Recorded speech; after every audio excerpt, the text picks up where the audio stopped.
আসসালামু আলাইকুম। সবাইকে অনেক অনেক স্বাগতম। আশা করি তোমরা সবাই অনেক অনেক ভালো আছো। আমি তোমাদের সাথে আছি আশিকুল ইসলাম। পড়াশোনা করছি ঢাকা ইউনিভার্সিটিতে। তো তোমাদের সবাইকে অনেক অনেক স্বাগতম আসলে আমাদের CU A unit crash course প্রোগ্রামে, অর্থাৎ আমাদের চট্টগ্রাম ইউনিভার্সিটি ভর্তি পরীক্ষার জন্য বিজ্ঞান বিভাগের প্রস্তুতি নেওয়ার জন্য একেবারে শেষ মুহূর্তে। তো ভাইয়া, আমি জাস্ট একটু কথা বলে আমরা মেইন ক্লাসের ভিতরে শুরু করব আসলে। সো আমাদের ভৌগোলিক অবস্থানগত কারণে আমরা যে ইনভায়রনমেন্টাল একটা বেনিফিট পাই, বিশেষ করে ঢাকায় অবস্থানকারী মানুষজন, তো এটা আমার বাংলাদেশে অবস্থানকারী দ্বিতীয় যদি কোনো একটা মানে বৃহত্তর বলো বা বেনিফিটের জায়গা বলো, সেটা হচ্ছে আসলে চট্টগ্রাম ইউনিভার্সিটি এবং চট্টগ্রাম যে জেলা সেটার কারণে আসলে বেসিক্যালি। সো সিইউএ পড়ার স্বপ্ন আমাদের, যখন আমরা আসলে কোনো রকমভাবে কাইন্ড অফ বলতে গেলে যে ডিউটা একটুর জন্য মিস করে ফেলছি, তখনই একটা টার্গেট হয় যে ভাই আমি তাহলে আমি টার্গেট নিব হচ্ছে সিইউএ একটা টপ সাবজেক্টে পড়াশোনা করব, ঠিক আছে, আর ইউএ একটা সাবজেক্ট নিব, আমাদের জাহাঙ্গীরনগর আছে সেসবের ভিতরে। সো সেই চিন্তাধারায় যদি আমরা ইউনিভার্সিটির লিস্টটা করি, তো সিইউ কিন্তু আমাদের টপ রেটেরই থাকে। সো যাই হোক, মেইনলি আমরা এখানে যে কাজটা কমপ্লিট করব সেটা হচ্ছে যে আমাদের বিগত সালের যত সিইউর কোশ্চিন আসছে চট্টগ্রাম ইউনিভার্সিটিতে, যেই প্যাটার্নে কোশ্চিনগুলো আসছে সেগুলোকে আলহামদুলিল্লাহ সলভ করে ফেলবো। এবং এই সলভ করার ক্ষেত্রে দুইটা বেসিক কথা হয়তো বা তোমরা জানোই যে সিইউএ একটা সমস্যা, সেই সমস্যার কথা যদি বলি আমি, সেটা হচ্ছে ফুল সিলেবাস। সমস্যাটা কি আসলে ভাইয়া বলো? সমস্যাটা হচ্ছে একটা, সেটা হলো ফুল সিলেবাস, তাই না? ফুল সিলেবাস, এটা একটা প্রবলেমও বলতে পারো। আবার তুমি যদি মেডিকেল প্রিপারেশন নিয়েই থাকতা বা নিয়েই ছিলা বা পড়েও ছিলা কিছুটা, তাহলে নিশ্চয়ই তুমি ফুল সিলেবাসটা অন অ্যান এভারেজ কমপ্লিট করছো। আচ্ছা, সো যাই হোক, ফুল সিলেবাস। এবং আরেকটা সুবিধা আছে, এটা কাইন্ড অফ মেডিকেল অ্যাসপিরেন্টদের জন্য অনেক বড় একটা সুবিধা। আবার আরেকটা সুবিধা হচ্ছে, যারা আমাদের ভার্সিটি টার্গেট নিয়েছিল ভাইয়ারা আপুরা, তাদের জন্য একটা সুবিধা হচ্ছে যে এখানে তুমি 100 এমএস এর ক্যালকুলেটর ইউজ করতে পারবা। এমএস ক্যালকুলেটর থাকলে কেন জানি একটা মানে থাকে না ভাইয়া, নিজের ভিতরে আত্মবিশ্বাস থাকে না আমাদের, যে যাই হোক একটা সঙ্গী সাথী টাইপ কিছু একজন আছে। ওকে, সো যাই হোক, তো সর্বোপরি আমরা যে কাজটা করব মেইনলি, আমরা এবার একটু ম্যাক্স 20টা ক্লাসের ভিতরে ফুল এই জাস্ট কেমিস্ট্রি না, ফিজিক্স, কেমিস্ট্রি, ম্যাথ, বায়োলজি এবং বাংলা, ইংরেজি কমপ্লিট করে ফেলবো। কারণ কোশ্চিন প্যাটার্নটা তুমি না জানলে আজকেই যাবা সুন্দর মতন সার্কুলার থেকে কোশ্চিন প্যাটার্নটা ভালো করে ধরে ফেলবা। এটা অনেক বড় জিনিস, এগুলো অনেক মানে স্ট্র্যাটেজিক্যাল জিনিসপাতি রে ভাই। এই জিনিসগুলো মানুষজন করে না কেন জানি অ্যাডমিশনের আগে।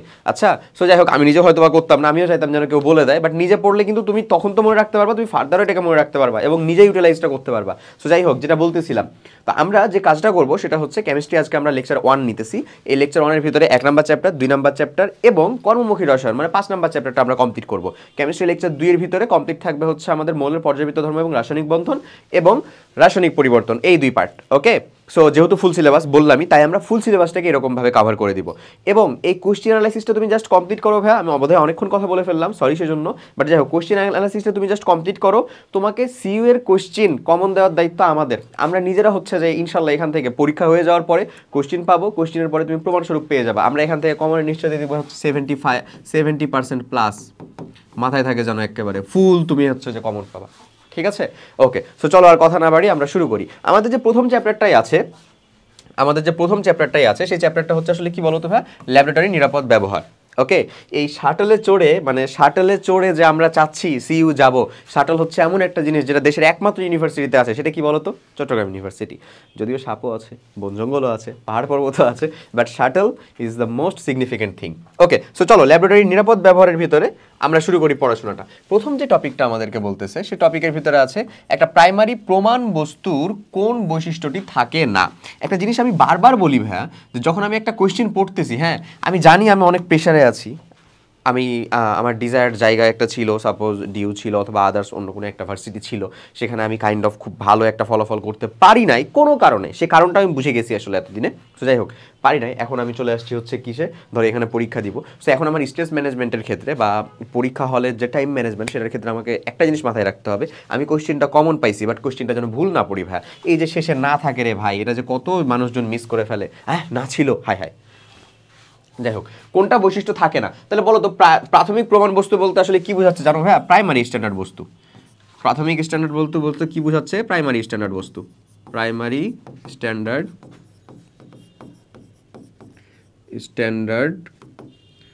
বস্তু এটা বোঝাচ্ছে। সো প্রাইমারি স্ট্যান্ডার্ড বস্তুর কথা বা প্রাইমারি স্ট্যান্ডার্ড পদার্থ, বস্তু বলতে আর কি বোঝাতেছি, ধরো পদার্থ, প্রাইমারি স্ট্যান্ডার্ড পদার্থ কাকে বলে, কীরকম ভাবে হয় আমি জাস্ট একটা সুন্দর মতন শিখে ফেলবো। বাট এখানে ধরো মানে উদাহরণটা আমি শিখে ফেলবো, ওই যে সি এর কাহিনী তুমি তো নিশ্চয়ই জানো ওইটা। আমরা এখানে যেটা দেখবো সেটা হচ্ছে যে কোনটা বৈশিষ্ট্য থাকে না বলছে, কোনটা থাকে না, মানে কোনটা প্রাইমারি স্ট্যান্ডার্ড বস্তুর বৈশিষ্ট্য না, কাইন্ড অফ বলতে গেলে সেকেন্ডারি স্ট্যান্ডার্ড বস্তুর বৈশিষ্ট্য। আচ্ছা, ইহা সহজে দ্রবীভূত হয়, হ্যাঁ এটা প্রাইমারি স্ট্যান্ডার্ড বস্তুর বৈশিষ্ট্য। ইহা সহজে ওজন করা যায়, হ্যাঁ ভর নেওয়া যায় বা ওজন করা যায়, ওকে। ইহার ঘনমাত্রা পরিবর্তিত হয় না, হ্যাঁ এটাও ঠিক, ইহার ঘনমাত্রা তো পরিবর্তিত হয় না, দ্যাটস ওয়াই সেটা প্রাইমারি স্ট্যান্ডার্ড বস্তু। আচ্ছা, ইহা বায়ুর উপস্থিতিতে সহজে গলে যায় না রে ভাইয়া, এরা বায়ুর উপস্থিতিতে সহজে গলে যায় না। বায়ুর উপস্থিতিতে সহজে গলে যায় মানেই তো বায়ুর উপস্থিতিতে অক্সিজেন বা পানির সাথে ধরো বিক্রিয়া করে ফেলে, তার মানে তো তার ঘনমাত্রাটা পরিবর্তিত হয়ে যায়। বাট সেটা কি হয়? নিশ্চয়ই হয় না। তার মানে এরা বায়ুর উপস্থিতিতে মানে গলে যায় না, অর্থাৎ সঠিক উত্তরটা আমাদের কোনটা হয় বলো তো? ডি। ডি বৈশিষ্ট্য বোঝা গেছে? ওকে, চলো পরের কোশ্চেনে যাই। নিচের কোন যৌগটি প্রাইমারি স্ট্যান্ডার্ড পদার্থ হিসাবে, প্রাইমারি স্ট্যান্ডার্ড দ্রব্য হিসাবে আর কি ব্যবহৃত হয়? সো চলো আমরা প্রাইমারি স্ট্যান্ডার্ড দ্রব্য আর হচ্ছে যে সেকেন্ডারি স্ট্যান্ডার্ড দ্রব্য মনে রাখার সিম্পল একটা টেকনিক বুঝে নিই। প্রাইমারি যেটা তুমি জানো নিশ্চয়ই, আমি আবার একটু দেখিয়ে দিচ্ছি আর কি। প্রাইমারি স্ট্যান্ডার্ড, প্রাইমারি স্ট্যান্ডার্ডের কাহিনীটা কেমন বলো তো? প্রাইমারি স্ট্যান্ডার্ডের কাহিনীটা হচ্ছে যে সেখানে থাকবে কি, প্রাইমারি স্ট্যান্ডার্ড পদার্থের ভিতরে সি থাকবে, কার্বন না কিন্তু এটা সি, সি হইলেই হয়েছে, সি থাকবে। তাহলে এটাকে আমাদের কি বলতে পারি? আমরা প্রাইমারি স্ট্যান্ডার্ড বলতে পারি। যেমন হচ্ছে আমাদের H2C2O4, C2O4, দেখো আমি বলতেছি সি থাকবে, নট কার্বন, ঠিক আছে? আচ্ছা, তারপরে আমি বলতেছি হচ্ছে ভাই আমাদের CaC2O4 ধরো এমন বললাম। তারপরে আমি বলতেছি K2Cr2O7, দেখো আবার আমি দিব K2Cr2O7, Na2CO3, এরা, ওকে। ব্যতিক্রমটা আমি একটু এখানে লিখি, এক্সেপশনাল যেটা ব্যতিক্রম, মানে এই যে সি থাকবে এই রুলসের ব্যতিক্রম দেখায় হচ্ছে ভাই দুইজন, একটা হচ্ছে HCl, একটা হচ্ছে ক্যালসিয়াম ক্লোরাইড। এরা দুইজন কি দেখায় বলো? ব্যতিক্রম। মানে এখানে সি আছে দেখো, বাট স্টিল এটা কি প্রাইমারি স্ট্যান্ডার্ড না, এটা হচ্ছে সেকেন্ডারি স্ট্যান্ডার্ড পদার্থ। আচ্ছা, এরপরে চলো আমরা সেকেন্ডারি স্ট্যান্ডার্ডটা দেখে ফেলি। সেকেন্ডারি, তাহলে প্রাইমারি স্ট্যান্ডার্ডকে যদি আইডেন্টিফাই করতে পারি, তাহলে ওটা ছাড়া যারা, মানে যেটাতে আমার সি থাকবে না বা সি নাই, সেই হচ্ছে আমাদের কাইন্ড অফ কি বলতে পারি আমরা? সেকেন্ডারি স্ট্যান্ডার্ড পদার্থ। এবং রাফলি যদি একটু বলি, তাহলে রাফলি বলতে গেলে আমরা বলবো হচ্ছে যে আমাদের নর্মালি তীব্র ক্ষার, তীব্র অ্যাসিড, এরা সবাই হচ্ছে সেকেন্ডারি স্ট্যান্ডার্ড পদার্থ। যেমন হচ্ছে সি থাকে না, সি থাকে না, আর সি থাকে তারপরে সেকেন্ডারি স্ট্যান্ডার্ড হচ্ছে এই দুইজন, HCl এবং ক্যালসিয়াম ক্লোরাইড। আচ্ছা, সি থাকে না, যেমন হচ্ছে KMnO4, পটাশিয়াম পারম্যাঙ্গানেট, ওকে। তারপরে হচ্ছে আমরা বলতে পারি হচ্ছে ভাই আমাদের সোডিয়াম হাইড্রোক্সাইড, তীব্র ক্ষার, তীব্র অ্যাসিড সবাই কিন্তু, হ্যাঁ, সালফিউরিক অ্যাসিড, H2SO4, এরা সবাই, ওকে। বাস শেষ। তাহলে বলো তো এখান থেকে আমাদের নিচের কোনটি প্রাইমারি স্ট্যান্ডার্ড পদার্থ হিসেবে ব্যবহৃত হয় না, মানে কোনটা সেকেন্ডারি স্ট্যান্ডার্ড সেটা বের করতে হবে। চলো খুঁজে বের করি। এই যে প্রথমেই যে ইম্পোস্টার, এটাই কি আমার সেকেন্ডারি স্ট্যান্ডার্ড না? পটাশিয়াম পারম্যাঙ্গানেট, এটা তো সি নাই, আর সি আছে তারপরও আমাদের এটা সেকেন্ডারি স্ট্যান্ডার্ড, এরকম মাত্র দুইজন। সেই দুইজন আমরা মনে রাখবো কে কে? একটা HCl, একটা ক্যালসিয়াম ক্লোরাইড, বাস শেষ, ওকে। তাহলে সঠিক উত্তর আমাদের এইটা, বাদ বাকি দেখো প্রত্যেকটাই হচ্ছে সি কন্টেন্ট, সি কন্টেন্ট আলা। আচ্ছা, নিচের কোনটি প্রাথমিক প্রমাণ বস্তু? এগেইন প্রাথমিক প্রমাণ বস্তু মানে আমাদেরকে কি বলতে চাচ্ছে আসলে সে? নিচের কোনটি হচ্ছে আমাদের প্রমাণ বস্তু, মানে আমাদের প্রাইমারি স্ট্যান্ডার্ড পদার্থ। প্রাইমারি স্ট্যান্ডার্ড পদার্থ এখানে কে আছে দেখো? Sodium chloride, sodium hydroxide, sodium carbonate, sodium nitrate, এই যে এইটা সোডিয়াম ক্লোরাইড, ঠিক আছে? আচ্ছা, এখন অনেকে বলতে পারতাম ভাইয়া যে আমাদের সোডিয়াম ক্লোরাইডটা কেন না? কারণটা হচ্ছে ভাই এই হচ্ছে আমাদের ওই HCl-এরই চাচাতো ভাই আসলে, হ্যাঁ। HCl আর একটা যদি তীব্র ক্ষার, তীব্র অ্যাসিডকে যদি আমরা বিক্রিয়া করাই, আসলে HCl প্লাস পটাশিয়াম হাইড্রোক্সাইড বা সোডিয়াম হাইড্রোক্সাইড বিক্রিয়া করো, তুমি সোডিয়াম ক্লোরাইড কি পেয়ে যাবা লবণটা। সো ওখান থেকে আসা, দ্যাটস ওয়াই সেটাও না, ওকে। এটা আমাদের আসলে একটা সেকেন্ডারি স্ট্যান্ডার্ড পদার্থ। আচ্ছা, চলো পরেরটা। নিচের কোনটি প্রাইমারি প্রমাণ বস্তু, মানে সেম প্রাইমারি প্রমাণ বস্তু মানে প্রাইমারি স্ট্যান্ডার্ড পদার্থ? দেখো এখানে সি থাকার পরে এটা কি হবে? সেকেন্ডারি, আমরা তো পড়লাম মাত্রই, সেকেন্ডারি। এই যে সোডিয়াম হাইড্রোক্সাইড, এটা কি প্রাইমারি? না, এটা তীব্র ক্ষার, তীব্র অ্যাসিড, সেকেন্ডারি। এটাতে আছে সি নাই, মানে এটা তীব্র, মানে এটা হচ্ছে একটা জারক পদার্থ, সি নাই, তার মানে কি? সেকেন্ডারি। আমার চাইছে তো প্রাইমারি। সঠিক উত্তর কোনটা দেখো তো? এখানে সি আছে না? সি, ওকে। চলো, সেকেন্ডারি স্ট্যান্ডার্ড পদার্থ হলো, দেখো 2021 সালের আশা কোশ্চিন, কতবার যে আসছে রে ভাই এই জিনিসটা, প্রথম মানে ফার্স্ট চ্যাপ্টার থেকে। যদি এটাকে আমরা হচ্ছে যে পরিবেশ রসায়ন অথবা পরিমাণগত রসায়ন চ্যাপ্টারের ভিতরে ঢুকাতে পারি, বাট যেহেতু এটা এখান থেকে আসা কোশ্চিন, আমরা এখানেই রাখছি সেটাকে। আর যেহেতু এটা ফুল সিলেবাস, আমাদেরকে জানতে হবে সেকেন্ডারি স্ট্যান্ডার্ড পদার্থকে। সোডিয়াম কার্বনেট, সি আছে, এটা প্রাইমারি স্ট্যান্ডার্ড, সি আছে, এটা প্রাইমারি স্ট্যান্ডার্ড, সি নাই, সঠিক উত্তর সি। সি নাই অথচ সঠিক উত্তর সি, ওকে। যাই হোক, এখানে দেখো সি আছে, মানে এটা প্রাইমারি স্ট্যান্ডার্ড। ওকে, পরের কোশ্চেনের দিকে যদি যাই, সর্বোত্তম পরিষ্কারক হিসেবে ল্যাবরেটরিতে কোনটি ব্যবহৃত হয়?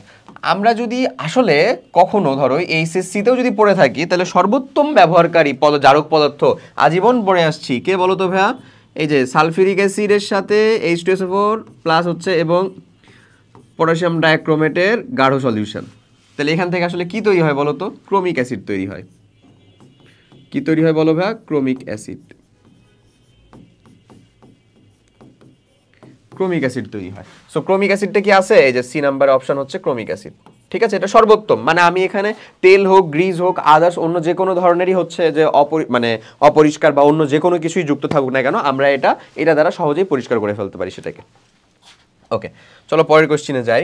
নেক্সটটা বলে, নিচের কোন গ্লাস সামগ্রীটি 50 milli .1 normal, not molar, normal sodium hydroxide প্রস্তুতির জন্য যথার্থ?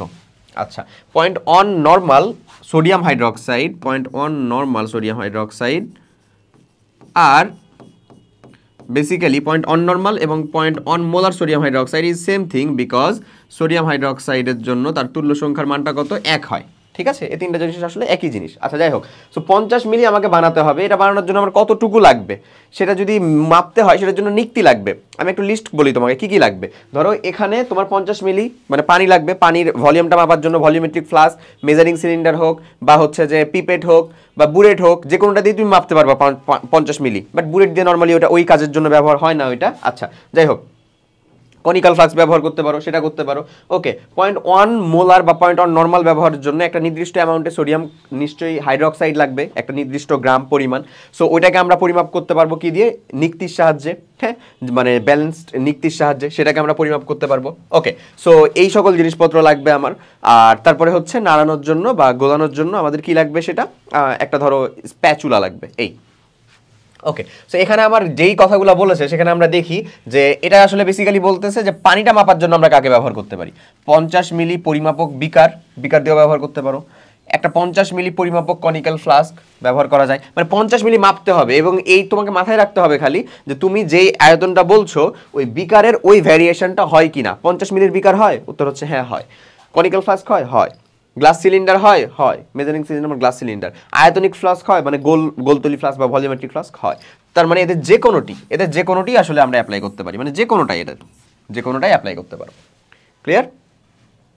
ওকে, আসলে দেখি পরের কোশ্চেন। অ্যালুমিনিয়াম ক্লোরাইড শুষ্ক প্লাস হচ্ছে পানি বিক্রিয়া করে অ্যালুমিনিয়াম হাইড্রোক্সাইড এবং PHCl। উন্নত ল্যাবরেটরিতে অ্যালুমিনিয়াম ক্লোরাইডের সাথে বিন্দু বিন্দু পানি যোগ করে পি গ্যাস তৈরি করছে, যা প্রশমন বিক্রিয়ায় ব্যবহৃত হয়। মানে এটা কি আসলে বলো তো ভাই? HCl না পি গ্যাসটা, এবং HCl ভ্যাপার। HCl বাষ্পটা কিন্তু অনেক ক্ষতিকর। আচ্ছা, পি গ্যাসটি কি করতে পারে? শ্বাসকষ্টের কারণ হতে পারে, তুমি শ্বাস ইনহেল করলে শ্বাসকষ্টের কারণ হতে পারে। বিষাক্ত, তাই রাসায়নিক সেফটি গগলস ব্যবহৃত হয় অবশ্যই। চোখে আসলে চোখ জ্বালা পোড়া করবে এবং ইভেন একটা নির্দিষ্ট কনসেন্ট্রেশনের বেশি গেলে চোখ নষ্ট হয়ে যেতে পারে। আচ্ছা, চোখ নষ্ট করতে পারে, এই যে দেখো যেটা বললাম। তার মানে সবগুলো সঠিক উত্তর কোনটা? সবগুলো। ক্লিয়ার? ওকে, পরের কোশ্চেনটা, ভলিউমেট্রিক ফ্লাস্ক এর সঠিক ব্যবহার করা হয়। ভলিউমেট্রিক ফ্লাস্ক মানে কি জানো ভাই? গোলতলি যে ফ্লাস্কটা, হ্যাঁ, গোলতলি ফ্লাস্কটা মানে হচ্ছে কাইন্ড অফ, বুঝছো, এরকম থাকে।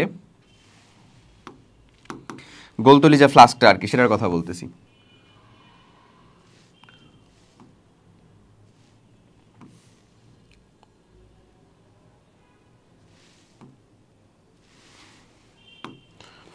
এই যে এরকমই থাকে সিম্পলি, বুঝছো? এমন একটা ভলিউমেট্রিক ফ্লাস্ক থাকে। সো এই ভলিউমেট্রিক ফ্লাস্কের ভিতরে এখানে একটা সার্টেন অ্যামাউন্ট, মানে এখানে একটা দাগ কাটা থাকে, দিয়ে এখানে বলা থাকে এটা যে এটা আমাদের কত 50 ml মনে করো না, এটা এরকমভাবে বলা আছে।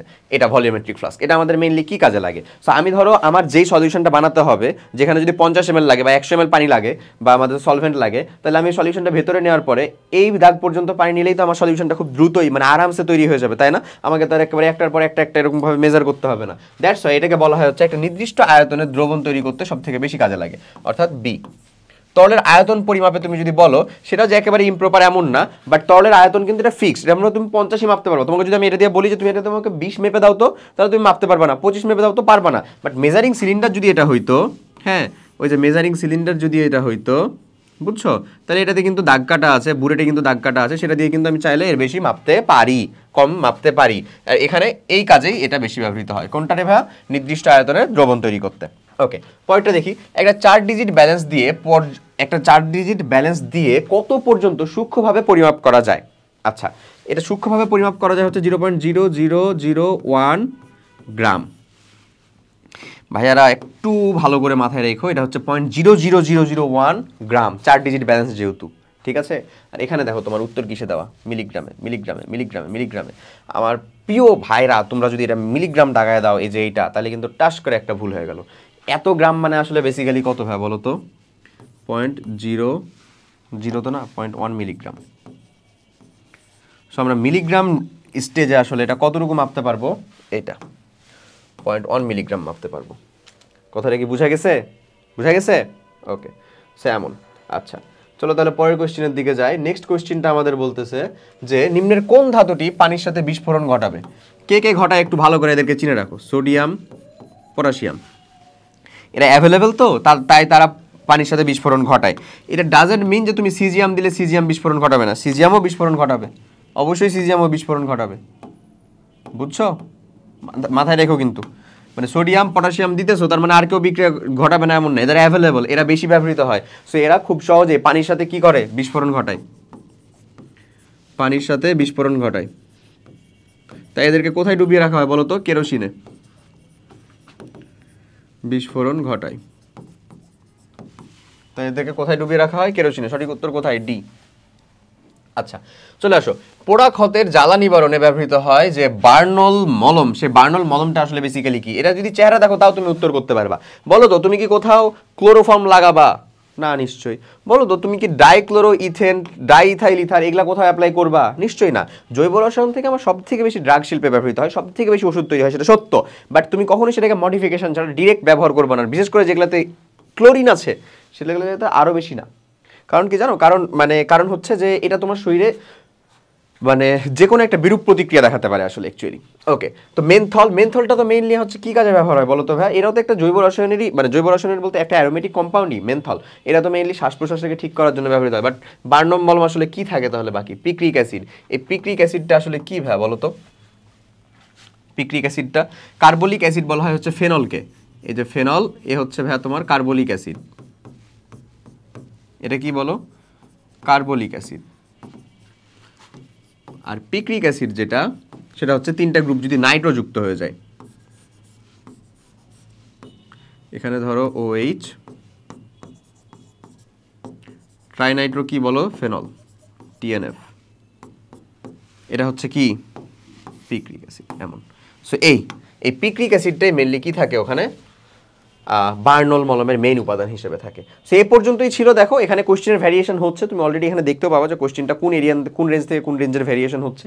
যতগুলো আসছে সেগুলো থেকে ইম্পর্টেন্টগুলোকে এখানে দেওয়া হয়েছে। ইভেন তুমি এটা কমপ্লিট করো, এখান থেকে কমন দেওয়ার নিশ্চয়তা তো আমরাই বলতেছি, ঠিক আছে? এটা অ্যানালাইসিস করেই বানানো। সো চিল। ওকে, সো চলো এরপরে আমাদের খুবই গুরুত্বপূর্ণ চ্যাপ্টার আমাদের আপনাওয়ালা এরিয়াতে চলো। আপনাওয়ালা এরিয়ার ভিতরে আসছে হচ্ছে আমাদের গুণগত রসায়ন। সো আমরা গুণগত রসায়নটা শুরু করি। এটা বড় সড়ো চ্যাপ্টার, বাট আমাদেরকে কোশ্চেন সলভ করতে হবে আসলে অ্যাকচুয়ালি।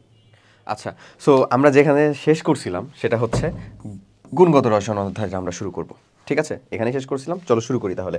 তোমরা জানো কিন্তু গুণগত রসায়ন যে অধ্যায়টা ছিল সেটা নিশ্চয়ই তুমি HSC স্ট্যান্ডার্ডে পড়ছো ভালো মতন। প্লাস এটা তোমাদের মানে আমাদের যে কোনো ভর্তি পরীক্ষাতে আমরা বসি না কেন, রসায়ন থেকে প্রশ্ন হলে গুণগত রসায়ন যথেষ্ট একটা ভাইটাল চ্যাপ্টার, তাই না? এখানে থিওরিও আছে, ম্যাথও আছে। চলো আমরা শুরু করি। প্রথমে দেখো আমাদের 18-19 সালে আসা একটা গুরুত্বপূর্ণ কোশ্চেন। এই কোশ্চেনটা কি বলে ভাই? এই কোশ্চেনটাতে বলতেছে আমাদের যে এক অণু সোডিয়াম অ্যালুমিনিয়াম হাইড্রক্সাইড NaLOH, আচ্ছা 4, এর মধ্যে বিদ্যমান নিউট্রনের সংখ্যা কত? কার সংখ্যা চাইছে? নিউট্রনের সংখ্যা। যেখানে সব কিছু আবার দেওয়া আছে, এটা দেওয়াও থাকতে পারে ভাই, না দেওয়া থাকতে পারে। দেওয়া থাকুক বা না থাকুক, আমরা তো জানি আসলে যে একটা, দেখো এই যে আমি একটা জিনিস আগে লিখে দিই, একটা থিওরিটা একটু বুঝিয়ে দিই সুন্দর করে, তাহলে আশা করি খুব সহজেই তোমরা পারবা। হ্যাঁ, ধরো এটা একটা মৌল। এই মৌলের ক্ষেত্রে 4টা জায়গায় 4টা ভ্যালু লেখা যেতে পারে। একটা জায়গায় প্রথমত হচ্ছে ভাই এখানে A লেখা যেতে পারে, এখানে লেখা যেতে পারে হচ্ছে Z, নিচে ওটা হচ্ছে উপরে। এখানে লেখা যেতে পারে হচ্ছে +-N, আর এখানে লেখা যেতে পারে হচ্ছে D। সো এখানে প্রত্যেকটা জিনিস আলাদা আলাদাভাবে আসলে কি, আমি তোমাকে সেই জিনিসটার কথাই বলতেছি। এখানে এই যে যেটা A, হ্যাঁ, এটা আসলে কি বলতো ভাই? তার নিউক্লিয়ন সংখ্যা বা তাকে আমরা বলতে পারি ভর সংখ্যা। ভর সংখ্যা। জেড জিনিসটা কি ভাবে বলো তো? পারমাণবিক সংখ্যা বা প্রোটন সংখ্যা। পারমাণবিক সংখ্যা বা সেটাকে আমরা বলতে পারি হচ্ছে তার প্রোটন সংখ্যা, একই তো কথা।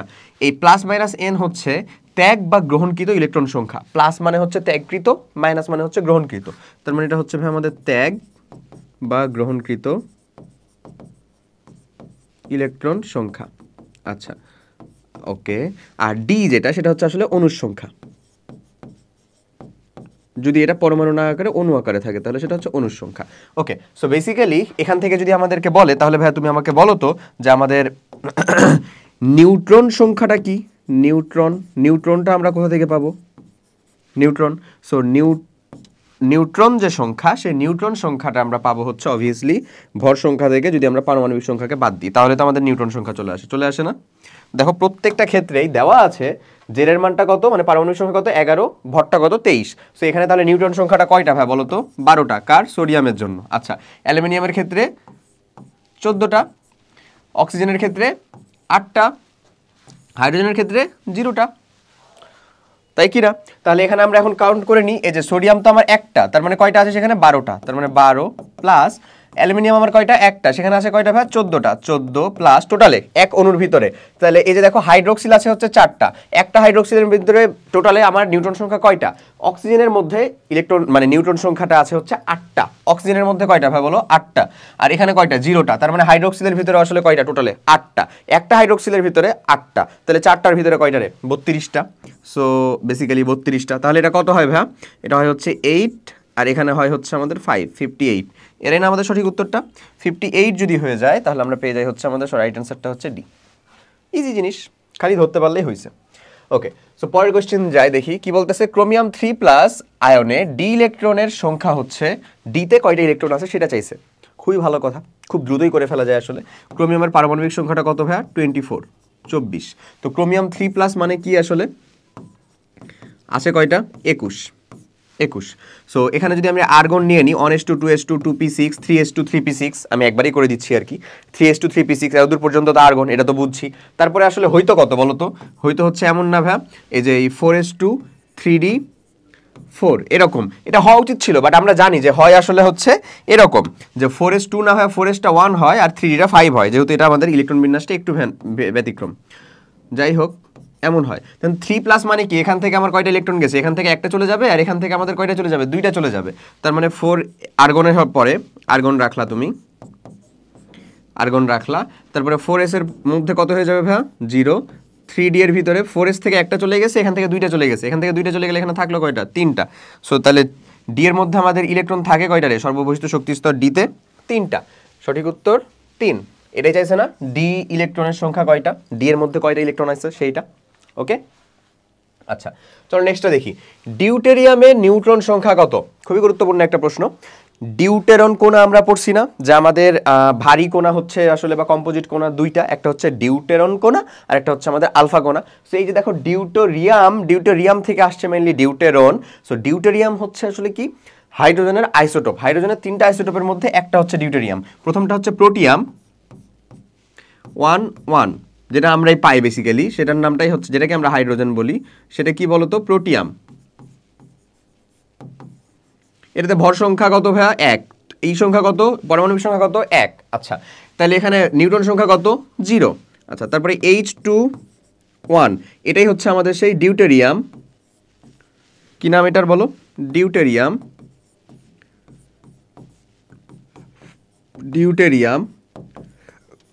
আচ্ছা, এটা যদি 3 হয় তাহলে সেটাকে কি বলবো? ট্রিটিয়াম। 3টার কথাই মাথায় রাখবা, হ্যাঁ? ট্রিটিয়াম। এখানে আরেকটা গুরুত্বপূর্ণ কোয়েশ্চেন তোমাকে দিয়ে দিই আমি, সেটা হচ্ছে এই যে ডিউটেরিয়াম আছে না ভাই, ডিউটেরিয়ামকে অনেক সময় D2O মানে হচ্ছে D2O আবার বলি ডি দ্বারাও প্রকাশ করা হয়। এটাকে এই যে H2O এটা দিয়ে প্রকাশ না করে কি দ্বারা প্রকাশ করে বলো ভাই? ডি দ্বারা প্রকাশ করে। সেজন্য এটা দ্বারা তৈরি পানিটাকে আমরা কি বলবো বলো তো? নর্মাল পানি হচ্ছে আমাদের H2O, যেটা কি দ্বারা তৈরি? এটা দিয়ে তৈরি। এটা দিয়ে তৈরি পানিটাকে আমরা কি বলবো ভাই? D2O। এটা কি এর থেকে বেশি ভরযুক্ত না? দ্যাটস ওয়াই এটাকে কি বলা হয় জানো ভাই? ভারী পানি বলা হয়। কি বলা হয়? ভারী পানি। ভারী পানি বলা হয়। সো কেয়ারফুল, ঠিক আছে। সো ডিউটেরিয়ামের ভিতরে তাহলে আমাদের নিউট্রন সংখ্যা কত বলো? ভর সংখ্যা থেকে যদি আমরা পারমাণবিক সংখ্যা বাদ দিই তাহলে সেটাই, তো 2 - 1 মানে 1। সঠিক উত্তর কোনটা? সি। ক্লিয়ার? ওকে। আচ্ছা, একটা পরমাণুর নিউট্রন সংখ্যা 18, এম শেল এ ইলেকট্রন সংখ্যা 7টা হলে এর পারমাণবিক ভর কত? পারমাণবিক ভর চাইছে, নট পারমাণবিক সংখ্যা, পারমাণবিক ভর চাইছে। 20-21 আসা কোশ্চেন, একটা গুরুত্বপূর্ণ কোশ্চেন কিন্তু। ওকে, সো এই কোশ্চেনের উত্তর করতে গেলে এম শেলটাই কিন্তু তার সর্বোচ্চ শক্তি স্তরের ধরেই নিতে হবে, তাছাড়া কিন্তু কোনো উপায় নাই। এটা কোশ্চেনের ফরম্যাট অনুযায়ী আমাদেরকে ধরে নিতে হয়। নিশ্চয়ই সর্বোচ্চ শক্তি স্তরটা হচ্ছে এম শেল, এবং এই এম শেলেরই ইলেকট্রনের সংখ্যাটা দেওয়া আছে। তো বলো তো আমাদের শেলের ইটা কি? কে এল এম। কে এরতে আমাদের এন এর ভ্যালুটা কত ভাইয়া? 1। সেখানে কয়টা ইলেকট্রন থাকতে পারে? 2n²। তার মানে হচ্ছে আসলে কয়টা? একটা, সরি 2টা। 2n² মানে কয়টা? 2টা।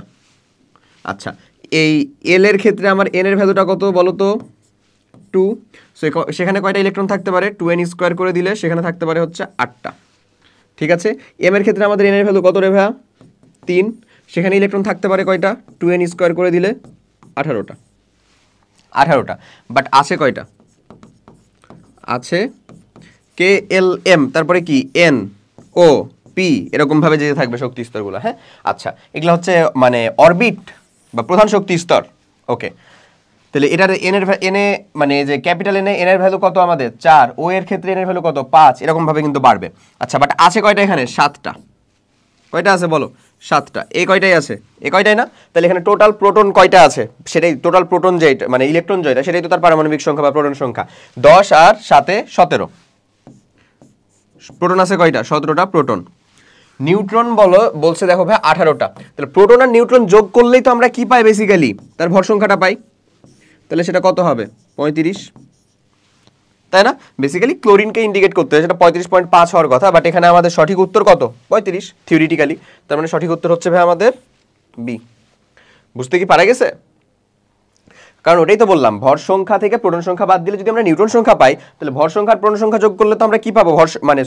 প্রোটন সংখ্যা নিউট্রন সংখ্যা যোগ করলে আমরা কি পাবো? ভর সংখ্যাই তো পাবো। ওটাই বলা হলো। ওকে, আসো এরপরে, নিচের কোনটি ইউরিয়ার আইসোমার? এই কোশ্চেনটা এখানে দিছে। ওকে, ভেরি গুড, নো প্রবলেম। মানে মেইনলি এটা অর্গানিকের কোশ্চেন থেকে বেশি মানে প্রভাবিত আর কি যাকে বলে। কারণ আমরা দেখেছি না, অর্গানিকের প্রথম যে ভুল বিক্রিয়াটা ছিল, ভুল বিক্রিয়া বলতে ভুলবশত ঘটে যাওয়া বিক্রিয়া, যার জন্য আমাদের অর্গানিক কেমিস্ট্রির মতন এত পড়া বেড়ে গেছে, সেটা আসলে কি বলতো? এই যে অ্যামোনিয়াম সায়ানাইড, একে যদি আমরা কি দিতাম? হিট দিতাম, তাহলে সে কি তৈরি করে দিত? Urea, H2N C+O NH2। বা এটাকে যদি আরো ভালো করে লিখো, এরকম লিখতে পারো NH2CO। দুইটাই কিন্তু ইউরিয়ারই সংকেত। সো এই ইউরিয়ার জন্য সমাণু বা আইসোমার আসলে কোনটা? Ammonium cyanide, NH4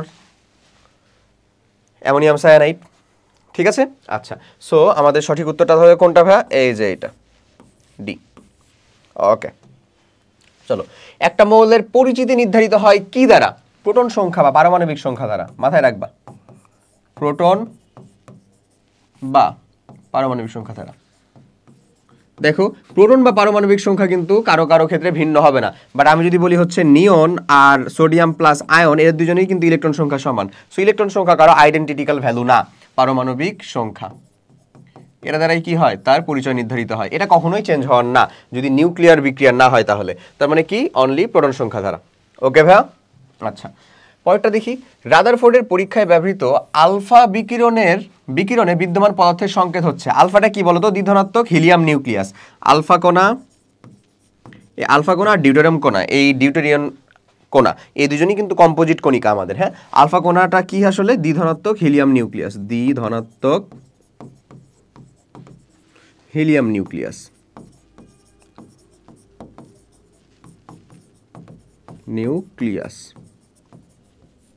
দ্বিধনাত্মক helium nucleus. So দ্বিধনাত্মক হিলিয়াম নিউক্লিয়াস কোনটা ভাইয়া বলো? এই যে হিলিয়াম ড্র করবা। দ্বিধনাত্মক মানে কি? 2+, কোনো ইলেকট্রন থাকা যাবে না। হিলিয়াম নিউক্লিয়াস, হিলিয়ামের পারমাণবিক সংখ্যা কত? 2, ভর কত? 4। সো এটাই হচ্ছে তার কি আসলে বেসিক পরিচয়। তখন দ্বিধনাত্মক হিলিয়াম নিউক্লিয়াস তুমি এখানে কোথায় পাবা? এটা না, এটা না, এই যে এটাকে দেখো তো, এটা হইতো, বাট এখানে He2 দেওয়া, এটার কি কোনো পরমাণু অনুসংখ্যা আছে নাকি রে? এর কি কোনো অনুসংখ্যা আছে? নাই। তার মানে এই যে এখানে দেওয়া নাই, দেখো এখানে দেওয়া নাই, তার মানে এটাই সঠিক হবে। দেখো এই যে এইচ এর পরে এই পাশে 2 দেওয়ার মানে কি, সেটা তার কি বোঝাচ্ছে? অণুকে ইন্ডিকেট করতেছে। বাট হিলিয়ামের কি অণু তৈরি হওয়া আদৌ সম্ভব? নিশ্চয়ই না। হিলিয়াম তো কোনো যৌগই তৈরি করে না, কারণ কি, সে তো হচ্ছে নোবেল গ্যাস পরিবারের বা 18 নাম্বার গ্রুপ বা আমাদের নিষ্ক্রিয় গ্যাস পরিবারের একজন, তাই না? ওকে, সো আমাদের তাহলে সঠিক উত্তরটা কোনটা? এইটা। এই যে এখানে যেটার কথা বলতেছি, দিলে তোমাকে সঠিকভাবে দিতে হবে, যেহেতু এখানে He2 ওই পাশে 2 দেওয়া আছে, তার মানে বুঝতেই পারতেছো তো ওই পাশে তো 2 হবে না। 2টা যদি এই পাশে হইতো তাহলে তুমি বলতে পারতা যে হ্যাঁ ভাই এটা তো হওয়ার সম্ভাবনা আছে। ওকে, আর না দিলেও সমস্যা নাই, বাট দিলে সঠিকটা দিতে হবে। দেখো এখানে দেয়া নাই, তার মানে এখানে তুমি ভুল দেওয়ার কোনো উপায় পাবা না। ওকে, তাহলে সঠিক উত্তরটা কোনটা আমার? এই যে ডি। আচ্ছা, পরেরটা দেখি। পরমাণুর দ্বিতীয় কক্ষপথের জন্য একটা ইলেকট্রনের জন্য কৌণিক ভরবেগের মান নির্দেশক সমীকরণ কি? খুবই সহজ জিনিস। কৌণিক ভরবেগ mvr, এটা আমাদের কে বলে গেছিলেন? বোর সাহেব বলে গেছিলেন। সেটা হচ্ছে nh/2π। তো এখন এই দ্বিতীয় যেহেতু কক্ষপথ বলতেছে, তার মানে n এর ভ্যালুটা কত বলো তো? 2। তার মানে আমরা বলতে পারি 2h/2π। সো 2h/2π বেসিক্যালি বলতে গেলে কি h/π, h/π। সো আমাদের সঠিক উত্তরটা কোনটা হবে বলো তো? mvr সমান h/π, এই যে সি। ক্লিয়ার? আচ্ছা, দেখো ফেরামের সর্বশেষ ইলেকট্রনের বেলায় কোনটি সঠিক? 4টা কোয়ান্টাম সংখ্যার ভ্যালু দেওয়া আছে। এটা ভালো করে কইরো ভাই, কোয়ান্টাম সংখ্যাটা চলে আসছে রীতিমতন, মানে এটাই হুবহু আসছে এমন বলতেছি না, কোয়ান্টাম সংখ্যা রিলেটেড যে ম্যাথটা এটা একেবারে চলে আসছে এখান থেকে। আচ্ছা, তো যেটা বলছিলাম ফেরামের ক্ষেত্রে কোনটা? আচ্ছা, ফেরামের আমরা ইলেকট্রন বিন্যাসটা করি কত রে? 26, তাই না? সো আমরা যদি বলি আর্গন নিয়ে নিব নাকি ভেঙে করবো? আচ্ছা যাও করতেছি। 1s2 2s2 2p6 3s2 3p6 4s2 3d6। আচ্ছা, সো এখানে যে ঘটনাটা ঘটে সেটা হচ্ছে এই পার্টটুকুর ভিতরে মেইনলি ঘটনাটা ঘটে। কি ঘটনাটা ঘটে হচ্ছে ভাই বলো তো? যে আমরা দেখি যে ইলেকট্রন প্রবেশ করে হচ্ছে এখানে পরে, বাট আলটিমেটলি সর্বশেষ ইলেকট্রন আসলে কোনটা বলো তো? নিশ্চয়ই হচ্ছে 4s এরটা, এটাই তো সব থেকে বাইরে আছে। তার মানে এটা আসলে কেমন, মানে 3d6 4s2। তাহলে সর্বশেষ ইলেকট্রন কোনটা? এই যে 4s এর একটা অরবিটাল ড্র করি আমরা। এটা যদি আমাদের 4s হয়, তাহলে এই যে একটা ইলেকট্রন, এই যে পরেরটা ইলেকট্রন, পরের যে ইলেকট্রনটা ঢুকলো সেটার কথা বলতেছি আমরা, সর্বশেষ ইলেকট্রন। আচ্ছা, এই সর্বশেষ ইলেকট্রনের জন্য আমাদের এন এর ভ্যালু কত? যেটা এস এর সামনের মান সেটাই হচ্ছে তার এন এর ভ্যালু। এন এর ভ্যালুটা তাহলে কত? 4। এস এর জন্য আমার এল এর মানটা কত? এল এর মানটা 0। এম এর মানটা কত তাহলে ভাইয়া? 0। এখন এটা কি প্রথম ইলেকট্রনটাকে বোঝাচ্ছে নাকি সেকেন্ড ইলেকট্রনটাকে বোঝাচ্ছে? নিশ্চয়ই পরেরটাকে। এবং বাই ডিফল্ট আমরা প্রথম ইলেকট্রন যেটা প্রবেশ করছে সেটাকে আসলে কি ধরে নিই? কি ধরে নিই বলো? পজিটিভ, যেটা প্রথমে প্রবেশ করতেছে। যেটা দ্বিতীয়তে প্রবেশ করতেছে সেটাকে কি ধরি? নেগেটিভ।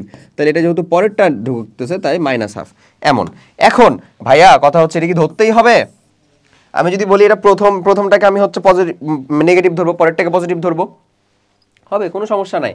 বাট যেহেতু হাজারি স্যারের বইয়ের ভিতরে এমনে ধরা আছে ভাইয়া, সো আমি নিজেই তোমাকে প্রিফার করবো যে অমনেই ধরো, কজ এখানকার সঠিক উত্তর কিন্তু ডি দাগানো ছিল।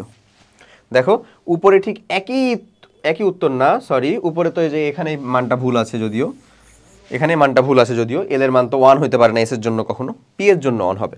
ওকে, সো আর কোনো সঠিক উত্তর আসলে এখানে নাই, তাই বাই ডিফল্ট এই উত্তরটাই হবে। বাট এই যেখানে দেখো এখানে +1/2 কিন্তু ধরছে তারা, বাট +1/2 আমাদের সঠিক উত্তর না। হোপসো, ঠিক আছে?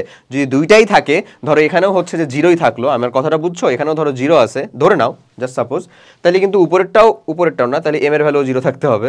আচ্ছা, তাহলে উপরেরটাও সঠিক হওয়ার জন্য যোগ্যতা রাখে, নিচেরটাও রাখে, তারপরেও তুমি নিচেরটাই দিবা, কারণ এটা হাজারি স্যারের বইয়ে ধরা আছে। হ্যাঁ, সো মানে কি বলবো আর, যে আমাদের এই রসায়ন মানে শাস্ত্রে হাজারি স্যারের বই এইচএসসি লেভেলে মানে একেবারে মেইন বলতে মানে কোন বইয়ের সাথে তুলনা করবো বলো? বুঝতেই পারতেছো, ধর্মগ্রন্থের মতন করে পালন করা হয়। আচ্ছা, তো চলো পরের কোয়েশ্চেনের দিকে যাই তাহলে। নেক্সট কোয়েশ্চেনটা বলে প্রতি অরবিটালে ইলেকট্রনের সংখ্যা নির্দেশ করে কোন ভ্যালুটা? প্রতি অরবিটালে, দেখছো ভাই 20-21 কতগুলা কোয়েশ্চেন আসছে। প্রতি অরবিটালে ইলেকট্রন, আচ্ছা আমি তোমাকে বলি এন এর একটা নির্দিষ্ট মানের জন্য, এন এর একটা নির্দিষ্ট মানের জন্য এন স্কোয়ার হলো অরবিটাল সংখ্যা, মাথায় রাখবা। সাপোজ এন সমান হচ্ছে 1, তাহলে অরবিটাল সংখ্যা কয়টা হবে? একটাই হবে, যেমন এস এ কি 1 এসি হয়, 1 এর জন্য পিও নাই, 1 এর জন্য কি নাই? ডিও নাই, এফও নাই। ওকে, আচ্ছা অরবিটাল সংখ্যা।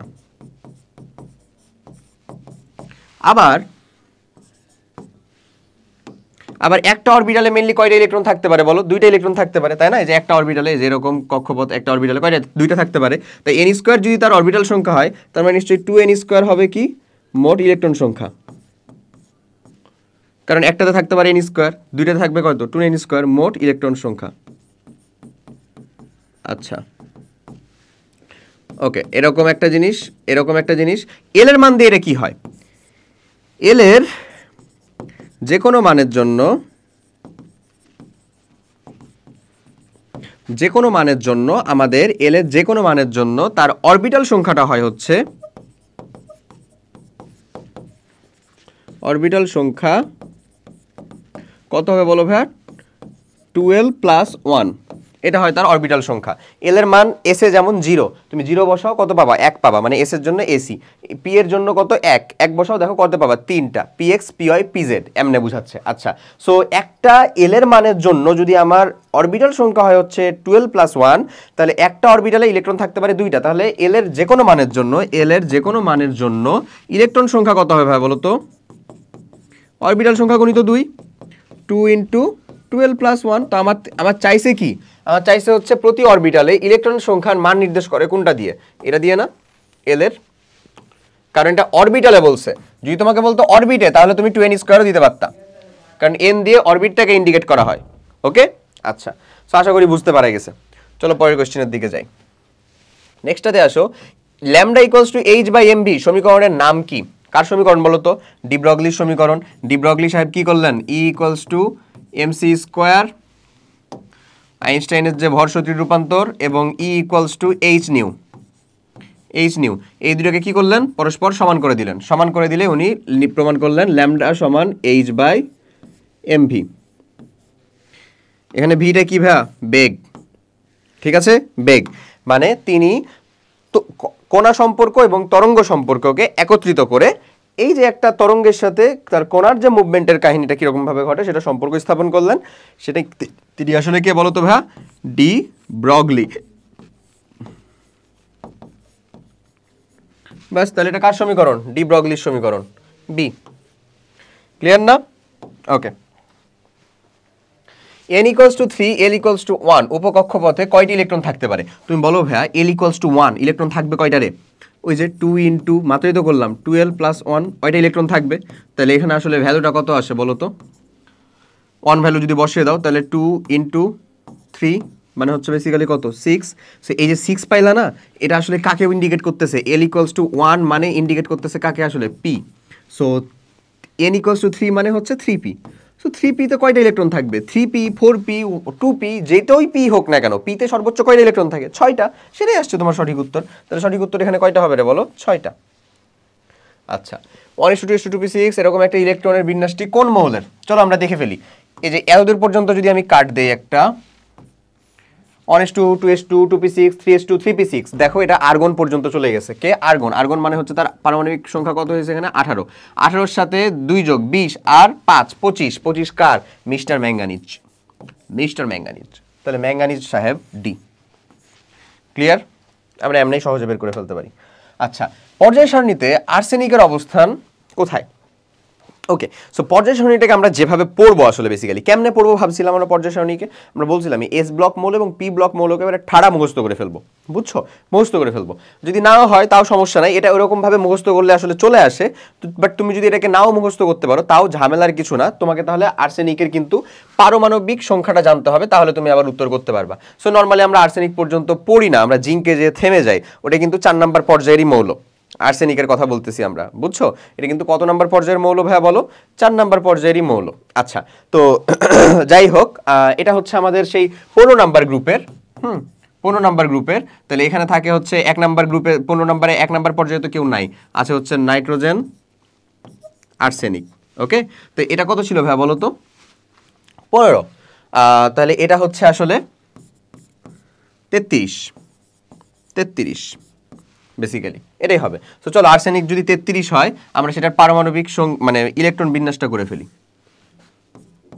33, আচ্ছা, 1:2, 2:2, 2p6, 3:2, 3p6, 4:2, 18, 20 হইল, 3d10, 4p3।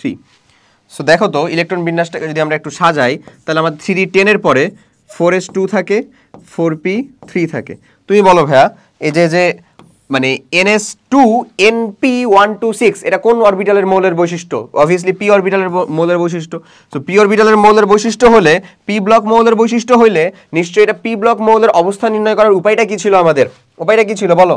উপায়টা ছিল এইটাই যে তার পর্যায়টা হচ্ছে কত, n এর ভ্যালু যেটা, n এর ভ্যালু কত রে 4।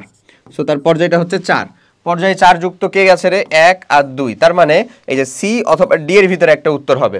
ঠিক আছে, আচ্ছা এবার পর্যায় তো পেয়ে গেছো, গ্রুপগুলোকে দেখো ভাইয়া নর্মাল ভাবে দেওয়া নাই, তুমি এখানে আধুনিক ভাবে গ্রুপ নির্ণয় করতে পারবা। গ্রুপের আধুনিক নির্ণয় হচ্ছে এস এর ইলেকট্রন প্লাস পি এর ইলেকট্রন প্লাস 10, মানে কত হয় হচ্ছে আসলে বেসিক্যালি 15, বুঝছো? আর আগের নিয়মটা কি জানো? আগের নিয়ম অনুযায়ী আসলে পর্যায় সারণীর যে 18টা গ্রুপের মৌল আছে তাদেরকে বেসিক্যালি দুইটা সাব গ্রুপে ভাগ করা হয়েছিল, একটা হচ্ছে এ সাব গ্রুপ আর একটা হচ্ছে বি সাব গ্রুপ। সো আমাদের এস ব্লক মৌল এবং পি ব্লক মৌলগুলা এ সাব গ্রুপের অন্তর্ভুক্ত। কোন সাব গ্রুপের অন্তর্ভুক্ত ভাইয়া বলো? এ সাব গ্রুপের অন্তর্ভুক্ত। আমাদের এস আমরা হচ্ছে থিওরিটিক্যাল যখন ক্লাস করছি, মানে করছি আবার বলছি করাইছি, থিওরিটিক্যাল ক্লাসের মধ্যে একটা মানে কি বলছি যে আমাদের সনাতন নিয়মে হচ্ছে পর্যায় সারণীতে কোনো একটা মৌলের অবস্থান নির্ণয়, এটা একেবারে ডিটেলসে করানো আছে, তুমি কাইন্ডলি ওখানে দেখে ফেলতে পারো, বাট আমি এখানকার জন্য যতটুকু লাগবে সেটুকু বলে দিচ্ছি। এস এবং পি ব্লক মৌলগুলো কোন সাব গ্রুপের অন্তর্ভুক্ত? এ সাব গ্রুপের অন্তর্ভুক্ত। তাহলে তার সামনে যে একটা রোমান সংখ্যা, ওই রোমান সংখ্যাটা কত হবে? সর্বস্থিত শক্তি স্তরে ইলেকট্রনের যোগফল প্লাস হচ্ছে রোমান সংখ্যা। তাহলে আসো এখানে সর্বস্থিত শক্তি স্তরে ইলেকট্রন কত আছে? 5টা, তাহলে 5 বসিয়ে দিলাম, রোমান সংখ্যাটা কত তাহলে ভি। আর তারপরে তার সাবগ্রুপ কত ভাইয়া? যেহেতু এটা পি ব্লক মৌল তাহলে এস আর পি কোথায়? এতে, তার মানে ভি এ, এটাই হচ্ছে তার কত?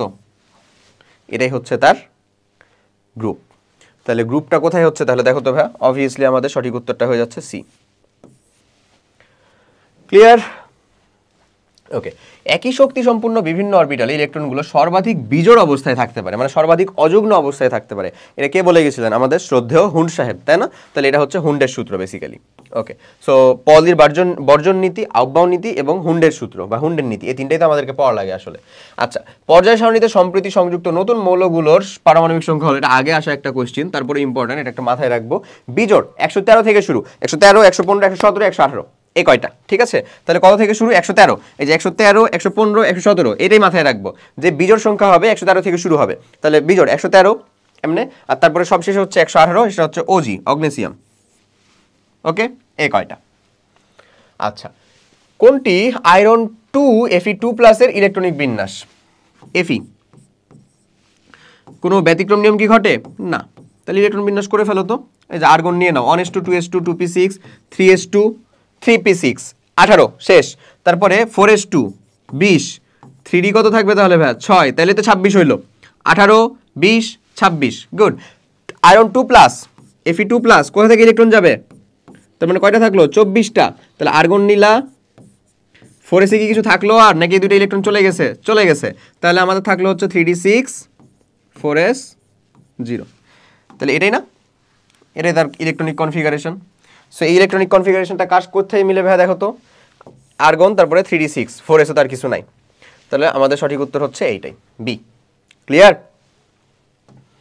ওকে, নাইট্রোজেন পরমাণুতে 3টি বিজোড় ইলেকট্রন বিদ্যমান, নিম্নের কোন নীতি বা সূত্র দ্বারা এটি প্রমাণ পাওয়া যায়? 3টে বিজোড় ইলেকট্রন, ওই যে 1s2, 2s2, 2p কত ভাইয়া বলো তো? 3। সেই 2p3টা আসলে কি? 2px1, 2py1, 2pz1।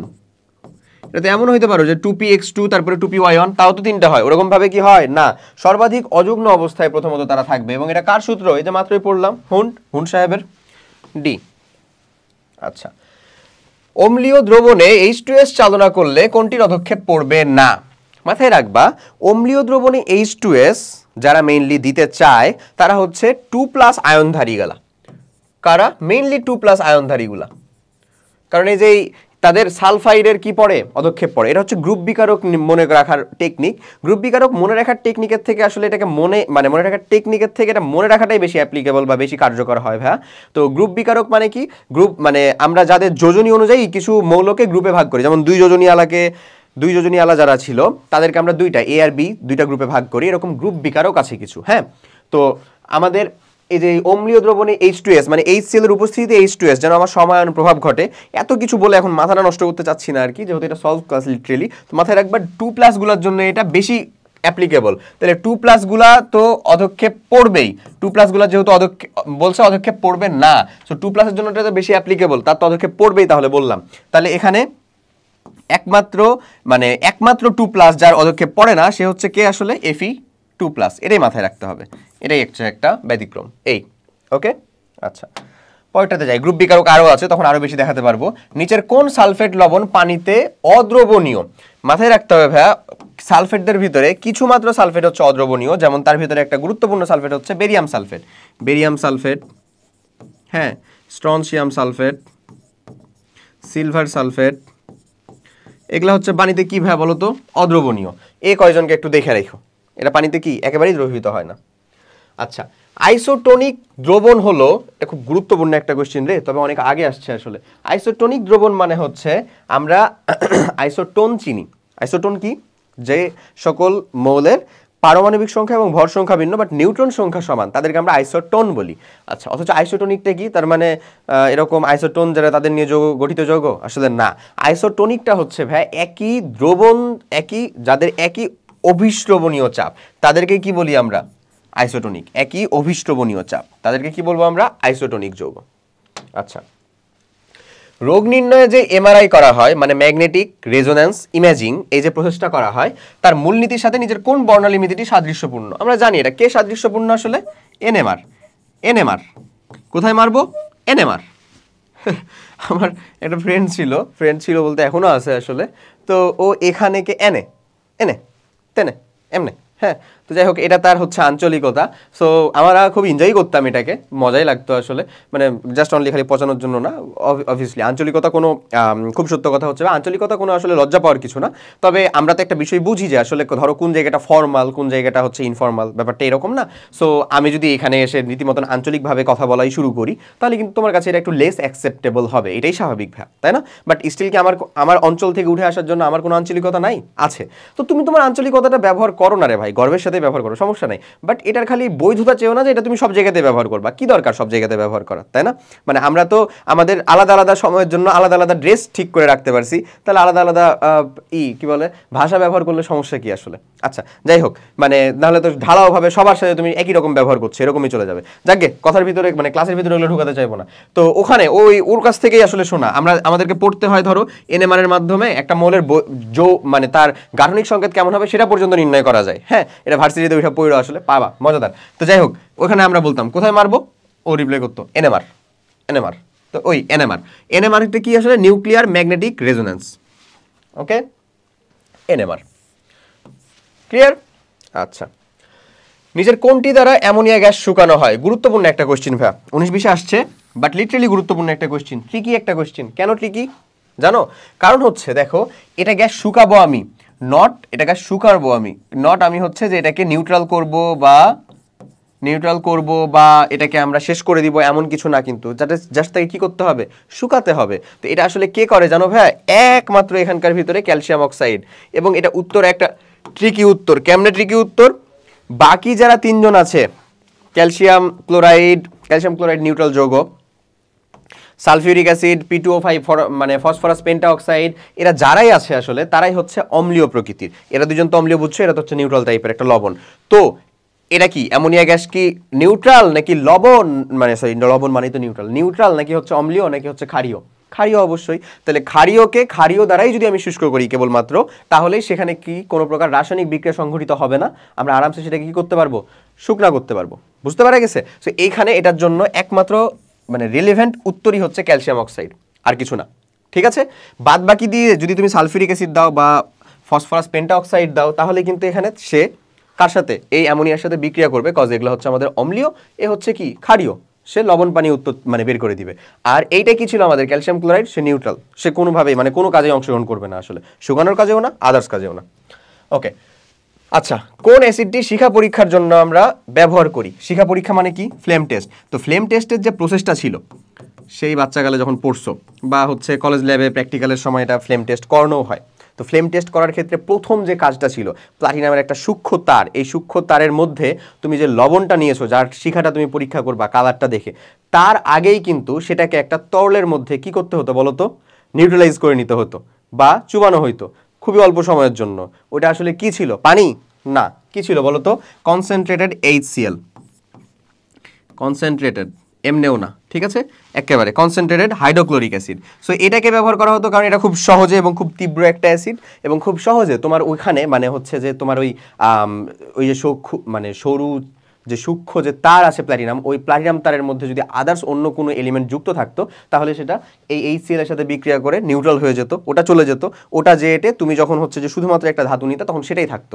সেজন্য এটাকে আগে কি করা হয়, এই যে মানে অ্যাসিডিফাই করে ফেলা হয়, কার সাথে? HCl এর সাথে। সো আমাদের তাহলে সঠিক উত্তরটা কোনটা হবে বলো? ডাইলুটেড HCl হবে কি না? নিশ্চয়ই। কেমন হবে? কনসেন্ট্রেটেড হবে। সো কনসেন্ট্রেটেড HClটা কোথায়? সি নাম্বারে, সঠিক উত্তর সি। আচ্ছা, পরের কোশ্চেনে আসি। নেক্সটটা বলতেছে হাইড্রোজেন পরমাণুর বর্ণালীতে কোন সিরিজের লাইন দেখা যায় না? এই কোশ্চেনটা দুইবার রিপিটেড হয়েছে, জানি না কেন, খুবই বাচ্চা টাইপের একটা কোশ্চেন, খুব সহজ, বাট দুইবার রিপিটেড হয়েছে সিইউ এর ভিতরেই, বুঝছো? সো এই জিনিসগুলো ধরতে পারাই হচ্ছে আমাদের কোশ্চেন ব্যাংক সলভ ক্লাসের মেইন উদ্দেশ্য। আচ্ছা, তো দেখো হাইড্রোজেন সিরিজের পরমাণু বর্ণালীতে কোন সিরিজের লাইন দেখা যায় না, এটা আল্লাহর ওয়াস্তে বর্ণালী জিনিসটা যে জীবনে একবার পড়ছে সেই উত্তর করতে পারবে। কেমনে পারবে? দেখো এখানে প্রথমে আসে হচ্ছে একটা থমসন সিরিজ। বাবারে থমসন সিরিজ বলে কি কোনো সিরিজ আছে? নাই। এখানে কি প্যাশ্চেন, ব্র্যাকেট, ফুন্ড, এগুলা সবই নামে সিরিজ আছে, লাইমেন থেকে শুরু হয়, তাই না? এন যদি মানে N1 এর ভ্যালুটা যদি 1 হয়, মানে অসীম থেকে হোক যেখান থেকেই হোক না কেন, যদি 1 নম্বর শক্তি স্তরে আসে সেটা কি হয়? লাইমেন। 2 নম্বর শক্তি স্তরে আসে বামার, 3 নম্বরে প্যাশ্চেন, 4 নম্বরে ব্র্যাকেট, 5 নম্বরে ফুন্ড বা ফান্ড, 6 নম্বরে কি হামফ্রিস, তাই না? থমসন নামে কি কোনো সিরিজ আছে? নাই। তার মানে নিশ্চয়ই এটা নাই। তাহলে সঠিক উত্তর কোনটা আমাদের? এ। বুঝাই কি যাচ্ছে খুব আরামসে? আচ্ছা আচ্ছা, এই যে দেখো নিচের কোনটি প্ল্যাঙ্কের সমীকরণ? প্ল্যাঙ্কের সমীকরণ কোনটা রে? ও বাবা রে, কত কঠিন question. E equals to H nu, so E equals to H C by lambda. আরো ভাঙবো? আর তো ভাঙা যায় না, যাই হোক, E equals to H nu. এ, দেখছো কত কঠিন? আচ্ছা, এই যে দেখো আবার যেটা বলতেছিলাম, হাইড্রোজেন পরমাণুর কোন লাইন দেখা যায় না? Thomson series. আচ্ছা, অজৈব লবণের গ্রুপ বিশ্লেষণে, এই যে যেটা বললাম ভাইয়া, অজৈব লবণের গ্রুপ বিশ্লেষণে, তো প্রথমত তোমার কাছে একটা টাস্কি খাওয়ার মতন কথা যে ভাইরে ভাই, এই যে 3A গ্রুপ আবার কি? এটা হচ্ছে ওই গ্রুপ বিকারকের জিনিসপাতি, বুঝছো? যেটা আমাদের এই শর্ট সিলেবাসের ভিতরে কিন্তু আসলে ইনক্লুডেড না। আয়ন শনাক্তকরণের ভিতরে গ্রুপ বিকারকটা শর্ট সিলেবাসের মধ্যে ইনক্লুডেড না, এটা ফুল সিলেবাস থেকে কোশ্চেন এবং তাদের একটা পছন্দের জায়গার কোশ্চেন। দেখো 21-22 আসছে পছন্দের জায়গার কোশ্চেন। সো 3 মানে কি বুঝাচ্ছে ভাইয়া বলো তো? 3 মানে বুঝাচ্ছে হচ্ছে যে 3 যোজনীযুক্ত মানুষজন, মানে মৌল 3 যোজনীযুক্ত, ফেরিক, তারপরে হচ্ছে অ্যালুমিনিয়াম প্লাস, এরা 3 যোজনীযুক্ত। ওকে, আচ্ছা, তো 3 যোজনীযুক্তর গ্রুপ বিশ্লেষণে 3-এর এ যেটা, 3-এর এ আছে, 3-এর বিও আছে, তাদের জন্য আমরা কাকে ব্যবহার করব? 3-এর এর জন্য আমরা সবসময় মাথায় রাখবা প্রথমকার জন্য আমরা সমায়ন প্রভাবটা কম খাটাবো।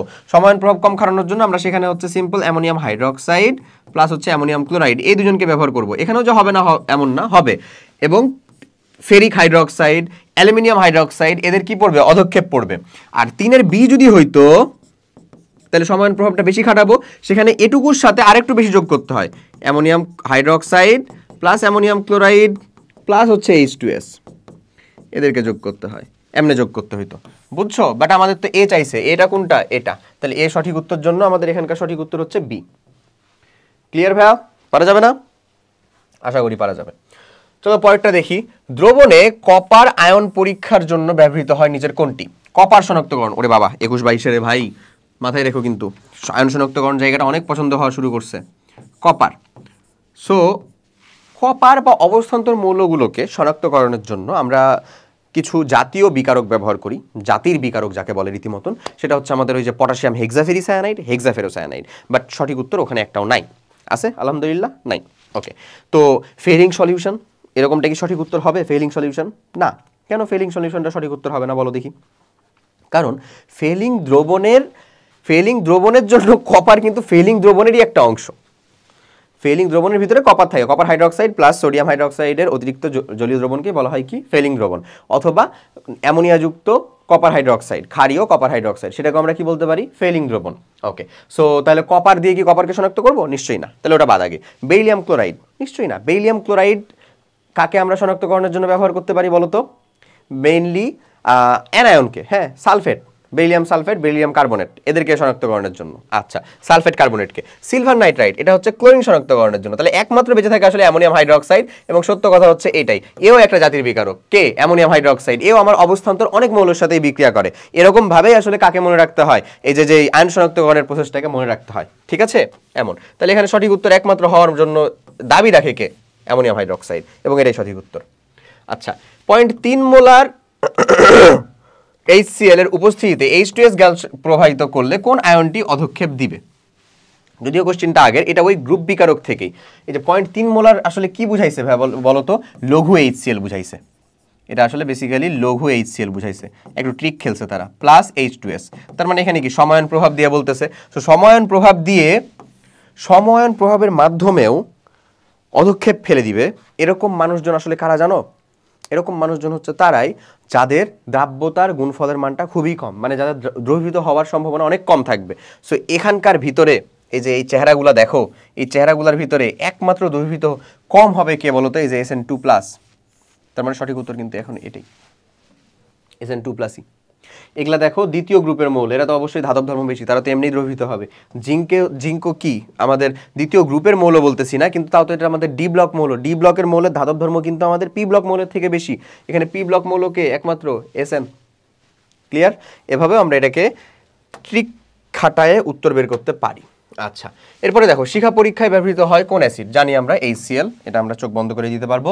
ওকে, স্ট্রনশিয়াম কার্বনেট শিখা পরীক্ষায় কি রং দেখাবে? স্ট্রনশিয়াম যে আয়নটা, এ আসলে রক্তবর্ণের মতন লাল দেখায়।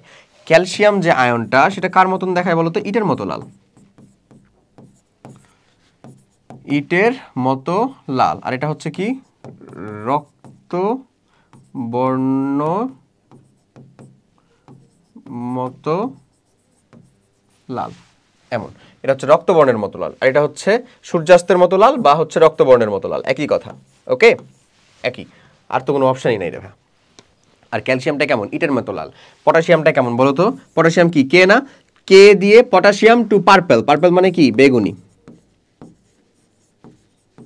ওকে, আচ্ছা। আর তারপরে আসে হচ্ছে আমাদের সোডিয়াম, এটা দেখা হচ্ছে সোনালী হলুদ।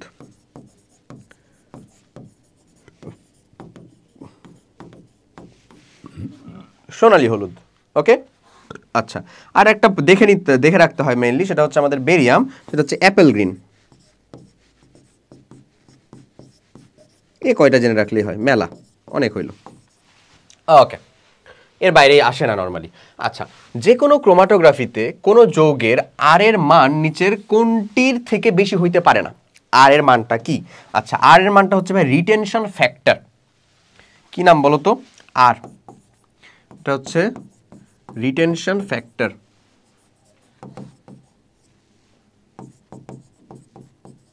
রিটেনশন ফ্যাক্টর এটা কেমনে কাজ করে বলি? এটা কাজ করে হচ্ছে যে আর ইজ ইকুয়ালস টু, সবসময় মাথায় রাখবা, এটা যদি দূরত্ব দিয়ে বুঝায়, আমি এটা পেপার ক্রোমাটোগ্রাফিতে তোমাকে বুঝাই দিচ্ছি, তুমি এটা পারবা, উত্তর খুবই সহজ। আমি দেখো এটা বলে দিচ্ছি, এটা হচ্ছে এ বাই হচ্ছে বি এমনে। সো এটা বেসিক্যালি কি? এটা হচ্ছে ভাইয়া স্যাম্পল ভ্যালু, আর বিটা হচ্ছে আমাদের আইডিয়াল ভ্যালু। তো এখানে আসলে কি ঘটে জানো? ধরো এইখানে একটা নিলা, নেওয়ার পরে তুমি একটা কোনো স্যাম্পল ভ্যালুকে এইরকম ভাবে ছেড়ে দিলা, ও হচ্ছে এতদূর পর্যন্ত আসলো। এতদূর পর্যন্ত কি হলো? স্যাম্পলটা আসলো। তারপরে তুমি হচ্ছে এইখানে আরেকটা ড্রপলেট নিছিলা, ওই ড্রপলেটটা কতদূর পর্যন্ত আসলো বলো তো? ওই ড্রপলেটটা নামতে নামতে একেবারে ওই ড্রপলেটটা, এটা ছিল আইডিয়াল মনে করো, এটা হচ্ছে এতদূর পর্যন্ত আসলো একটা নির্দিষ্ট সময়ে, কিন্তু একই সময়ে এ এতদূর আসবে, ও এতদূর আসবে। কে আসবে? নিশ্চয়ই স্যাম্পল যেটা, সেটার ভিতরে একাধিক মিক্সচার ছিল, সে তো কম আসবে। যা আইডিয়াল সে তো নিশ্চয়ের ভিতর দিয়ে বেশি আসবে, তাই না? সো এই যে ডিস্টেন্সটা এখান থেকে ক্রিয়েট হয়েছে, এই যে এখান থেকে যে ক্রিয়েট হয়েছে ডিস্টেন্সটা, ভাই এই ডিস্টেন্সটাই বেসিক্যালি কিসের ভ্যালু বলো তো? আর এর ভ্যালু। তাহলে এখান থেকে এই ডিস্টেন্সটুকু কত আমাদের? এ। এখান থেকে এই ডিস্টেন্সটুকু কত আমাদের? বি। সব সময়ই কি এমন হবে না যে আমাদের যেটা আইডিয়াল ভ্যালু সেটাই বড় হবে? তাহলে সবসময় তো এরকমই হবে, এমন কি কখনো সম্ভব যে উপরেরটাই বড় হবে? সম্ভব না, আসলে হয় না এখন পর্যন্ত। ওকে, সো আলটিমেটলি তাহলে এই বি এর ভ্যালু যদি সবসময়ই বড় হয়, তাহলে আর এর মানটা কি? একের থেকে সবসময় ছোট হবে না? আর অলওয়েজ গ্রেটার দেন কত? Sorry, less than 1। আর এর মানটা 0 থেকে আসলে বড় হয় আর 1 থেকে আসলে ছোট হয়, এই ভ্যালুটাই বোঝায়। তাহলে কি হবে এটা সঠিক উত্তরটা? সব সময় কার বেশি হতে পারে না, 1 বেশি হতে পারে না। আচ্ছা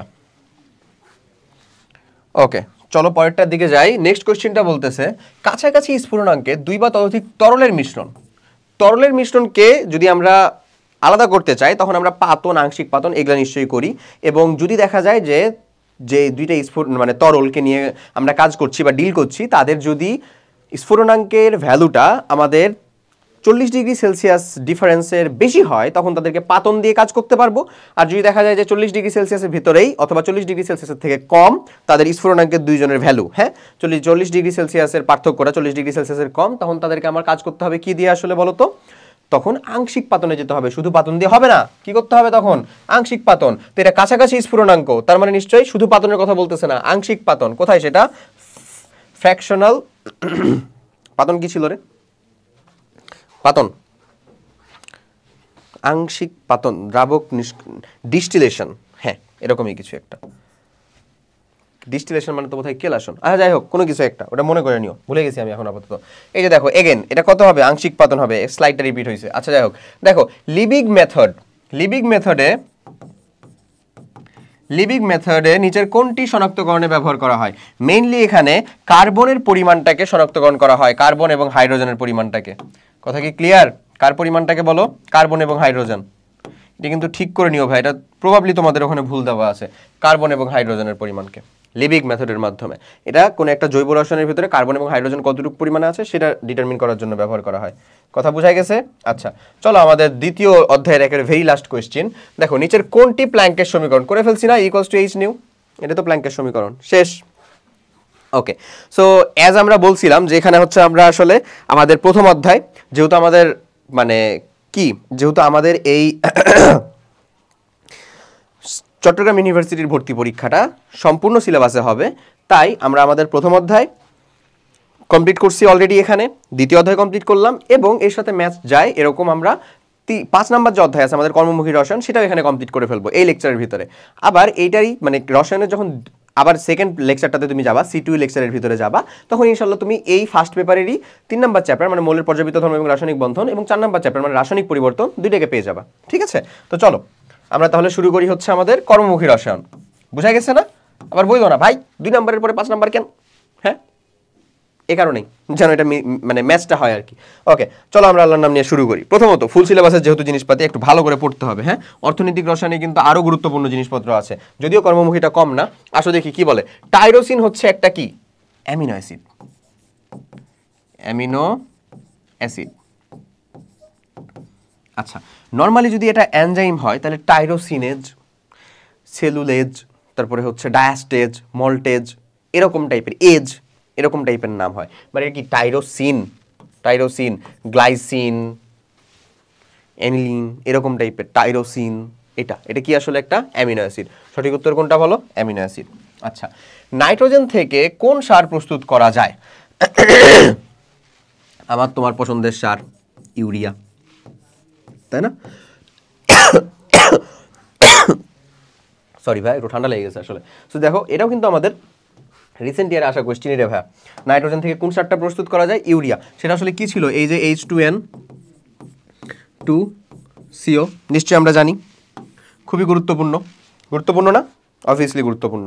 দেখো ইউরিয়া সার আমরা প্রস্তুত করি হচ্ছে কোত্থেকে? এখান থেকে, দ্যাটস ওয়াই। আচ্ছা তো ইউরিয়া সঠিক উত্তর হয়ে গেল।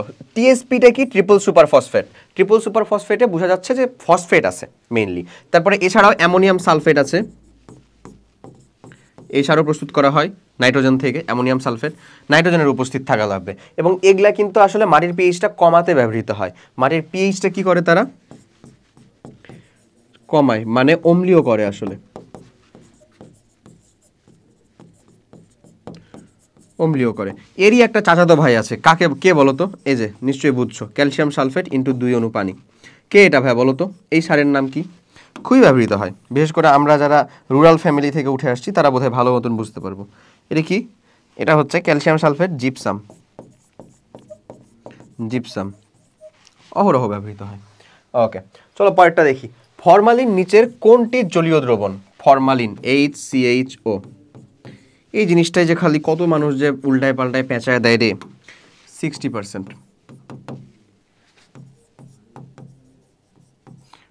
কোথাও 40 থেকে 60 দেওয়া আছে জলীয় দ্রবণ। এটাকে কি বলবো আমরা? ফর্মালডিহাইড বলবো? হ্যাঁ বলবো। ফর্মালডিহাইডের যদি বলো যে ফর্মালডিহাইডের 60% জলীয় দ্রবণ, তাও হবে। এটার অপর নাম আছে না ভাই, মিথানল। এটা তো একটা অ্যালডিহাইড, তো মিথানলের 60% জলীয় দ্রবণ, তাও হবে। আর যদি এমন হয়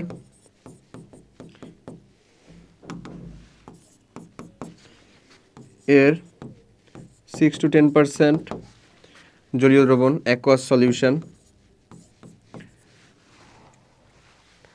6 to 10% অ্যাকুয়াস সলিউশন, এটাকে কি বলবো আমরা? বলো তো ভাইয়া। ভিনেগার। অ্যাসিটিক অ্যাসিডের বলো অথবা হচ্ছে যে ইথানোয়িক অ্যাসিডের বলো অথবা যাই বলো না কেন, এটাকে কি বলবো আমরা? ভিনেগার বলবো। সো আমাদের তাহলে এটা কি ইথানোয়িক অ্যাসিডের হবে? নিশ্চয়ই না। মিথানলের? হ্যাঁ। বা ফর্মালডিহাইডের? তাও হবে, কোনো সমস্যা নাই। ওকে, নিম্নের কোনটি মিশ্রণ নয়? কোনটা মিশ্রণ না? আচ্ছা, সমুদ্রের পানি, অবশ্যই সেটা মিশ্রণ। মিশ্রণ আর দ্রবণের ভিতরে কিন্তু একটা পার্থক্য আছে। দ্রবণ হচ্ছে যে টোটালটা, মানে দ্রবণ যতদূর পর্যন্ত থাকবে সর্বস্তরে সমানভাবে দ্রবটা বিস্তারিত যদি থাকে তাহলে সেটাকে আমরা দ্রবণ বলি, হ্যাঁ। আর মিশ্রণ হচ্ছে সমানভাবে ডিসপার্সড থাকবে না, এমন। তো মিশ্রণ কাদামাটি, বায়ু সবগুলোই মিশ্রণ। মিশ্রণ না ভাইয়া? প্রত্যেকটা তো মিশ্রণ। বায়ুতে কি সব জায়গাতে সমান সংখ্যক সব কিছু আছে? ঘনত্ব কি সমান? নিশ্চয়ই না। দ্যাটস ওয়াই প্রত্যেকটাই মিশ্রণ। কিন্তু এই যে একটা চাচাতো ভাই, এ রীতিমতন কোনো মিশ্রণই না। এ আসলে কি বলতো? এ রীতিমতন একটা নিজে সেপারেট যৌগ। প্রোপেন 1 2 3 ট্রাইঅল গ্লিসারল, এটা রীতিমতন ভাই। প্রোপেন, প্রোপেন মানে কত ভালো তো? 3 কার্বন যুক্ত না? এই যে দেখো OH 1 2 3 ট্রাইওয়াল, এটা হচ্ছে প্রোপেন 1 2 3 ট্রাইওয়াল। বা এটা আসলে কি? গ্লিসারল। এটা তো সেপারেট নিজে একটা যৌগ। এ আবার কিসের মিশ্রণ বা দ্রবণ? এটা কি? গ্লিসারল। তো এরই আবার একটা চাচাতো ভাই আছে, ওটাকেও দেখে রাখো, ওটাও খুব কাজে লাগে ভাই। CH2 CH CH এর ডাবল মনে করে নাও, CH CH CH2, প্রত্যেকটাতে একটা করে OH লাগিয়ে দাও, 6টা।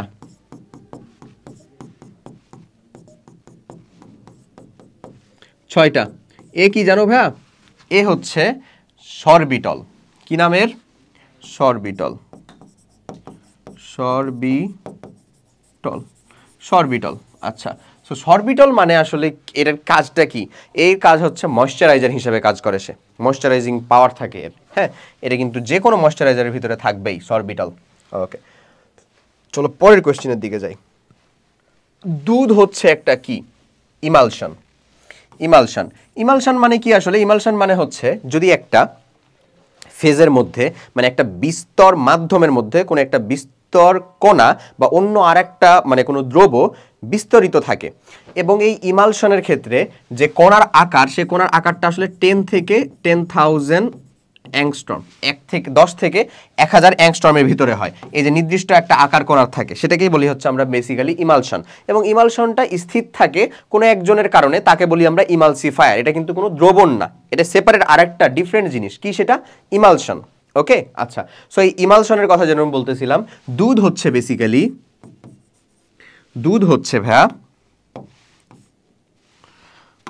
পানিতে চর্বির ইমালশন। পানিতে চর্বির বা ফ্যাটের ইমালশন।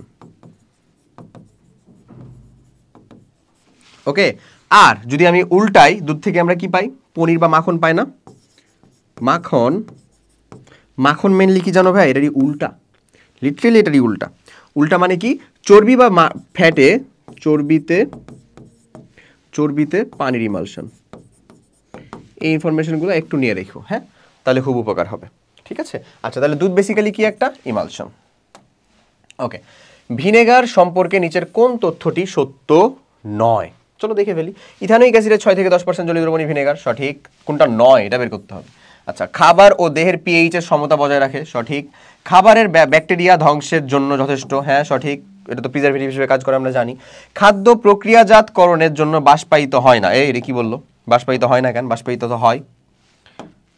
খাদ্য প্রক্রিয়াজাতকরণে বাষ্পায়িত হয়, প্রক্রিয়াজাতকরণের জন্য বাষ্পায়িত হয়, বাষ্পায়িত না তো ব্যবহৃত।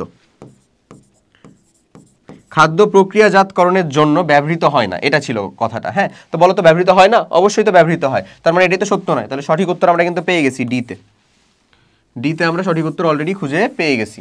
ওকে, আর কৃত্রিম বা রাসায়নিক ফুড প্রিজারভেটিভ, হ্যাঁ ফুড প্রিজারভেটিভ, বাস শেষ, বুঝা গেছে? সো এই কিন্তু ছিল হচ্ছে তোমার টোটাল ল্যাবরেটরি নিরাপদ ব্যবহার, গুণগত রসায়ন, কর্মমুখী রসায়নের ইনডেপথ আলোচনা চট্টগ্রাম ইউনিভার্সিটি কমিউনিটির জন্য।